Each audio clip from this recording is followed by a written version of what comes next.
Halo teman-teman, kembali lagi bersama saya Farul ini. Pada video kali ini kita akan membahas mengenai deiksis. Well, apa sih itu deiksis? Deiksis ialah hal atau fungsi yang menunjuk sesuatu di luar bahasa. Kata yang mengacu kepada persona, waktu, dan tempat suatu tuturan.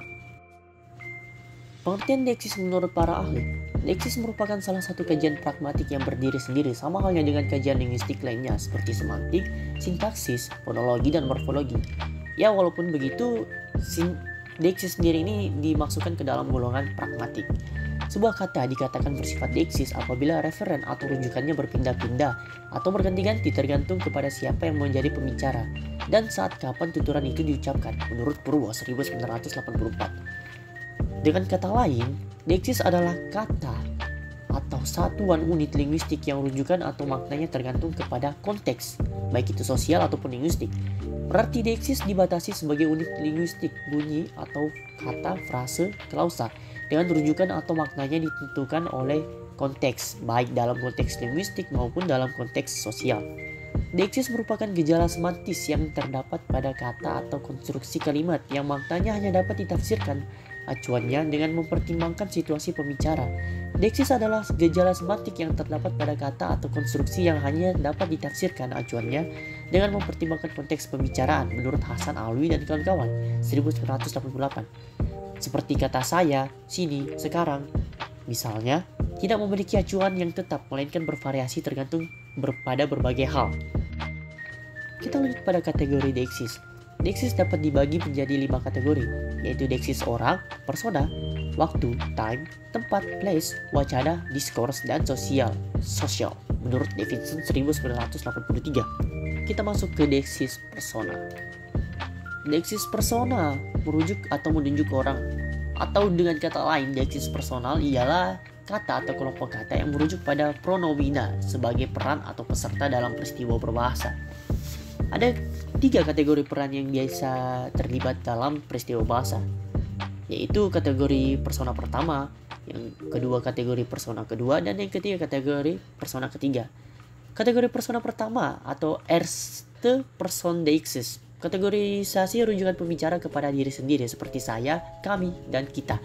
Kategori persona kedua, Zweis person deiksis, kategori rujukan pembicara dengan seseorang atau lebih pendengar, contohnya kamu, anda, kau, dan kalian.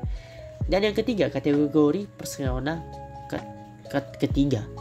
Nah, persona ketiga adalah kategorisasi rujukan pembicara kepada orang atau benda yang bukan pembicara atau pendengar, contoh seperti her, dia perempuan, his, dia laki-laki, tuan, dan nyonya.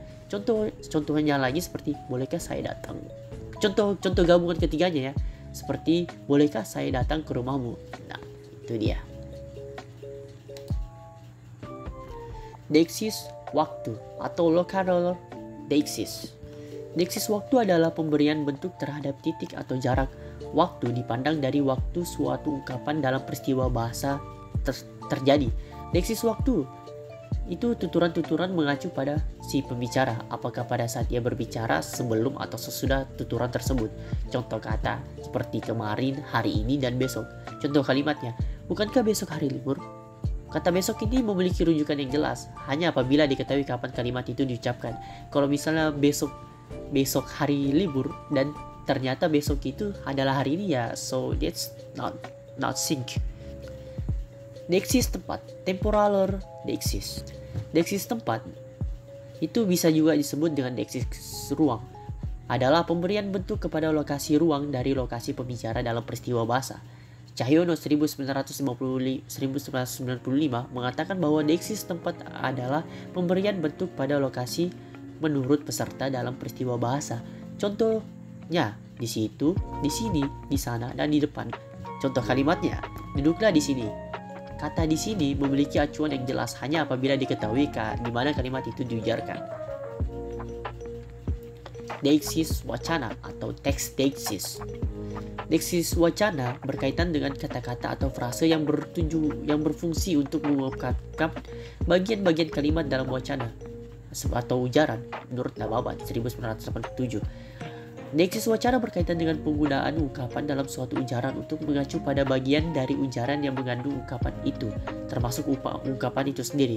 Seperti ya berikut ini pada bagian lalu dan ini seperti disebutkan di atas, seperti dikatakan tadi, seperti diutarakan di depan terdahulu, uraiannya ditampilkan berikut ini dan sebagainya. Itu adalah deiksis wacana. Deiksis sosial, sosialisme. Deiksis. Nah, deiksis sosial ini menunjukkan adanya penggunaan ekspresi lingual yang menandai pertalian hubungan sosial di antara partisipan dalam peristiwa penutur. Deiksis sosial menunjukkan adanya penggunaan ekspresi lingual ini di dalam masyarakat. Deiksis sosial menunjukkan perbedaan-perbedaan kemasyarakatan yang terdapat antara peran peserta, terutama aspek peran sosial antara pembicara dengan rujukan yang lain. Penggunaan deiksis sosial yang paling tampak ialah penggunaan apa yang disebut aspek bahasa, seperti kesopanan, unduh usuk, atau itikat bahasa. Nah, menurut Nababan, unsur sopan santun berbahasa itu disebut dengan honorik. Itu ya biasa juga disebut dengan honorific. Sementara itu, Syamsuri membedakan deiksis sosial atas penggunaan kata sopan, pronomina personal ya, dengan status sosial yang disandang seseorang. Ya, inilah yang saya bilang tadi, honorific. Yang pertama, kita bisa melihat penggunaan persona pertama, kedua, dan ketiga, di samping sapaan seperti bapak, ibu, tuan, nyonya, dan sebagainya. Yang kedua adalah peranan seseorang di masyarakat seperti bapak RT, pak presiden, atau dokter Fahmi, dan sebagainya.